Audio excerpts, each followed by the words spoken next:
ಹಾರ್ಮುಜ್ ಜಲಸಂಧಿ ಓಪನ್ಗೆ ಅಮೆರಿಕಾನೇ ಅಖಾಡಕ್ಕೆ ಇಳಿದಿದೆ. 2 ಯುದ್ಧ ನೌಕೆಗಳ ಲಗ್ಗೆ ಇಟ್ಟಿವೆ. ಅಮೆರಿಕಾದ 2 ಯುದ್ಧ ನೌಕೆಗಳು ಹಾದು ಹೋಗಿರೋ ಬಗ್ಗೆ ಮಾಹಿತಿ ಇದೆ. ಕ್ಷಿಪಣಿ ವಿಧ್ವಂಸಕಗಳನ್ನ ಡಿಸ್ಟ್ರಾಯರ್ಗಳನ್ನ ಹೊತ್ತು ಸಾಗಿರುವಂತದ್ದು ಅಮೆರಿಕಾದ ಯುದ್ಧ ನೌಕೆಗಳು. ಅಮೆರಿಕ ಮೂಲಗಳನ್ನ ಆಧರಿಸಿ ದಿ ವಾಲ್ ಸ್ಟ್ರೀಟ್ ಜರ್ನಲ್ ಈ ಬಗ್ಗೆ ವರದಿ ಮಾಡಿದೆ. ಡೊನಾಲ್ಡ್ ಟ್ರಂಪ್ ಕೂಡ ಈ ಬಗ್ಗೆ ಟ್ರೂತ್ನಲ್ಲಿ ಪೋಸ್ಟ್ ಹಾಕಿದ್ದಾರೆ. ನಾವು ಹಾರ್ಮುಜ್ ತೆರವುಗೊಳಿಸುವಂತಹ ಪ್ರಕ್ರಿಯೆಯನ್ನ ಆರಂಭಿಸಿದ್ದೇವೆ ಅಂತ ಹೇಳಿದ್ದಾರೆ. ಹಾಗಿದ್ರೆ ಹಾರ್ಮುಜ್ನಲ್ಲಿರುವಂತಹ ಮೈನ್ಸ್ಗಳನ್ನ ರಿಮೂವ್ ಮಾಡುವಂಥದ್ದು, ಅಲ್ಲಿ ಯಾವುದೇ ರೀತಿಯಲ್ಲೂ ತೊಡಕಾಗದಂತೆ ಹಡಗುಗಳು ಸಾಗಾಟ ನಡೆಸೋದಕ್ಕೆ ಅದನ್ನ ಓಪನ್ ಮಾಡಿಸುವಂತಹ ಪ್ರಕ್ರಿಯೆಗೆ ಅಖಾಡಕ್ಕೆ ಅಮೆರಿಕ ಇಳಿದಿದೆಯಾ? 2 ಯುದ್ಧ ನೌಕೆಗಳು ಲಗ್ಗೆ ಇಟ್ಟಿವೆ ಅನ್ನೋದ್ರ ಬಗ್ಗೆ ಮಾಹಿತಿ. ಡಿಸ್ಟ್ರಾಯರ್ಗಳು ಅಂತ ಏನು ಕರೆಸ್ಕೊಳ್ಳುತ್ತೆ, ಕ್ಷಿಪಣಿ ವಿಧ್ವಂಸಕಗಳು.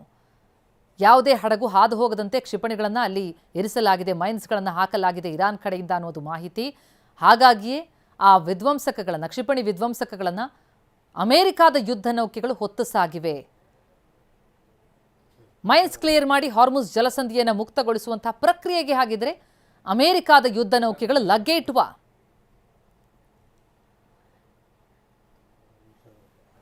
ಎಸ್, ಮಾಜಿ ನಿರ್ದೇಶಕರಾದಂತಹ ರವಿ ಜೋಶಿ ಅವರಿಗೆ ನಮ್ಮ ಜೊತೆ ಜಾಯ್ನ್ ಆಗಿದ್ದಾರೆ. ಸರ್ ನಮಸ್ತೆ.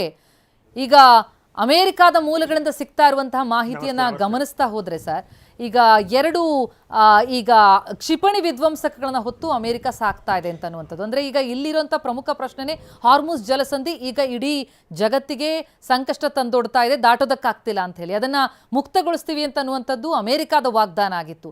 ಈಗ ಸಂಧಾನ ವಿಫಲ ಆಗಿರೋದ್ರಿಂದಾಗಿ ಅಮೆರಿಕ ಅದನ್ನು ತೆರವುಗೊಳಿಸುವಂತಹ ಪ್ರಯತ್ನಕ್ಕೆ ಯಾವ ರೀತಿಯಲ್ಲಿ ಹೆಜ್ಜೆ ಇಡಬಹುದು ಅಂಥದ್ದೊಂದು ಸಾಧ್ಯತೆಗಳಿದೆಯಾ? ಇರಾನ್ ಅನುವು ಮಾಡಿಕೊಡುತ್ತಾ ಅಂತ?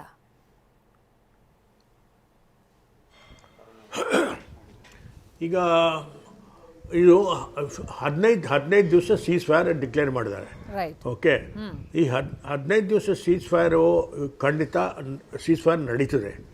ಆ್ಯಂಡ್ ಇನ್ಫ್ಯಾಕ್ಟ್ ಇದರಲ್ಲಿ ಈಗ ನಿನ್ನೆ 21 ತಾಸು ನೆಗೋಷಿಯೇಷನ್ಸು ಆಯಿತು, ಬಟ್ ಈಗ ವಿಫಲವಾಗಿದೆ ಅಂತ JD ವ್ಯಾನ್ಸ್ ವಾಪಸ್ ಹೋದರು ವಾಷಿಂಗ್ಟನ್ಗೆ.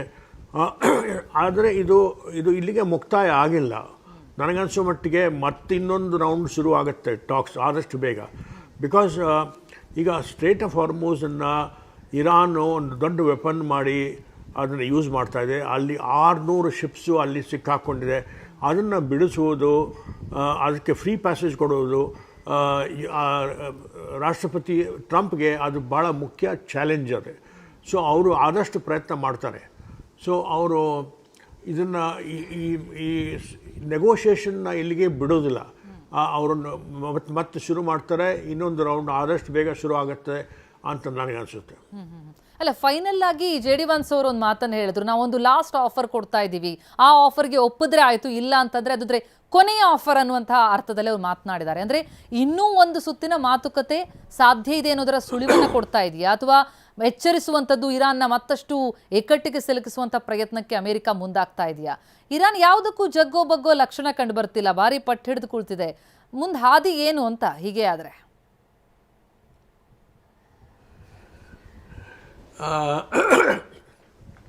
ಈಗ ನೀವು ಹೇಳೋದು ಇರಾನು ಬಗ್ ಹಿಡಿದು ಕೂತಿದೆ ಅಂತ. ಓಕೆ, ಬಟ್ ನೀವು ಇದು ಅರ್ಥ ಮಾಡ್ಕೊಳ್ಬೇಕು, ಇರಾನು 40 ದಿನ ಬಾಂಬಿಂಗ್ ಸಹಿಸ್ಕೊಂಡಿದ್ದಮ್ಮ. ಇದು 40 days of bombing it has suffered. So it is not a very ordinary thing to suffer 40 days of bombing. It has still not given up. So it is a sign of strength of Iran. Okay, so ಈಗ ನೀವು president Trump ಈ ಟಾಕ್ಸ್ಗೆ ಭಾಳ weak position ಮೇಲೆ ಬರ್ತಾ ಇದ್ದಾರೆ. 40 ದಿನ bombing ಆದರೂ ಕೂಡ ಇರಾನ್ ಶರಣಾಗತ ಆಗಲಿಲ್ಲ. ಸೊ ಅದಕ್ಕೋಸ್ಕರ ಮಾತುಕತೆ ಬಿಟ್ಟು ಬೇರೆ ಆಪ್ಷನ್ನೇ ಇಲ್ಲ ಅಮೆರಿಕಕ್ಕೆ ಅಂತ ಒಂದು ಪ್ರಜ್ಞೆ ಬಂದ ಮೇಲೆ ಟ್ರಂಪ್ ತನ್ನ ವೈಸ್ ಪ್ರೆಸಿಡೆಂಟ್ JD ವ್ಯಾನ್ಸನ್ನು ಕಳಿಸಿದ್ದಾರೆ. ಸೊ ಈಗ Trump is not in a very powerful position. ಈಗ ನಾವು ಬೆಸ್ಟ್ ಆಫರ್ ಕೊಟ್ಟಿದ್ದೀವಿ ಅಂತ JD ವ್ಯಾನ್ಸ್ ಹೇಳಿ ಹೋಗಿದ್ದಾರೆ. ಅವ್ರು ಬೆಸ್ಟ್ ಆಫರ್ ಅದು ಏನು ಅಂತ ಪಬ್ಲಿಕ್ಗೆ ಹೇಳಿಲ್ಲ ಅವರು. ಓಕೆ, ನನಗನ್ಸೋ ಮಟ್ಟಿಗೆ ಅದು ಬೆಸ್ಟ್ ಆಫರ್ ಏನಂದರೆ, ನೀವು ನ್ಯೂಕ್ಲಿಯರ್ ವೆಪನ್ ಪ್ರೋಗ್ರಾಮ್ ಕಂಪ್ಲೀಟಾಗಿ ಬಿಟ್ಬಿಡಿ, ನಾವು ನಿಮಗೆ ಆವಾಗ ಎಲ್ಲ ಸ್ಯಾಂಕ್ಷನ್ಸ್ ರಿಲೀಫ್ ಮಾಡ್ತೀವಿ. ಆಮೇಲೆ ನೀವು ಅವ್ರು ಆ್ಯಕ್ಚುಲಿ 2-3 ರೆಡ್ ಲೈನ್ಸ್ ಇದೆ ಅಮೆರಿಕಾಗೆ. ಒಂದು ನ್ಯೂಕ್ಲಿಯರ್ ಪ್ರೋಗ್ರಾಮ್, ಇನ್ನೊಂದು ನಿಮ್ಮ ಪ್ರಾಕ್ಸಿ ವಾರ್ಸ್ ನಡೀತಾ ಇದೆಯಲ್ಲ ಇಲ್ಲಿ ಇಸ್ರೇಲ್ ಮೇಲೆ, ಹೆಜ್ಬುಲ್ಲಾ ಮತ್ತು ಹಮಾಸ್ ಮತ್ತು ಹೂತಿ, ಅದನ್ನೆಲ್ಲ ನೀವು ನಿಲ್ಲಿಸಬೇಕು. ಅದು 2ನೇ ಪಾಯಿಂಟ್, ಮುಖ್ಯವಾದ ಪಾಯಿಂಟ್. 3ನೇ ಪಾಯಿಂಟ್ ಏನಂದರೆ ನೀವು ಇಸ್ರೇಲನ್ನು ರೆಕಗ್ನೈಸ್ ಮಾಡಬೇಕು ಆ್ಯಸ್ ಎ ಸಾವರಿನ್ ಸ್ಟೇಟ್.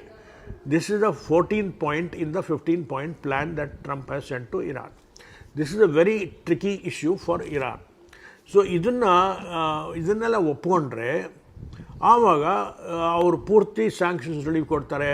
ಆವಾಗ and they will accept Iran as an equal power in the region, ಅದೆಲ್ಲ ಒಪ್ಕೊಳ್ತಾರೆ. ಆಮೇಲೆ ಬಟ್ ಆವಾಗ ಇರಾನ್ ಹೇಳೋದಂದರೆ ನೀವು ನಮಗೆ ರಿಪರೇಷನ್ಸ್ ಕೊಡಬೇಕು. ನಮ್ಮ ದೇಶದಲ್ಲಿ ನೀವು ಎಷ್ಟು ಪ್ರಾಪರ್ಟಿ ಹಾಳು ಮಾಡಿದಿರಿ, ನಮ್ಮ ಧ್ವಂಸ ಮಾಡಿದಿರಿ, ಅದನ್ನೆಲ್ಲ ರಿಪೇರಿ ಮಾಡಲಿಕ್ಕೆ you must pay the damages ಅಂತ ಹೇಳಿದ್ದಾರೆ. ಸೊ ಅದು ಒಂದು ಅದೊಂದು ಸ್ಟಿಕಿಂಗ್ ಪಾಯಿಂಟ್. ಸೊ ಭಾಳಷ್ಟು ಸ್ಟಿಕಿಂಗ್ ಪಾಯಿಂಟ್ಸ್ ಇದೆ. ಈಗ ಒಂದೇ ಒಂದು ಬೆಸ್ಟ್ ಆಫರ್ ಅಂತ ಹೇಳೋದು ಕಷ್ಟ ಇಲ್ಲ ರೀ. So there are lot of sticking points. Right. Thank you so much Ravi Joshi ಅವರೇ, TV9 ಜೊತೆ ಮಾತನಾಡಿದ್ದಕ್ಕೆ.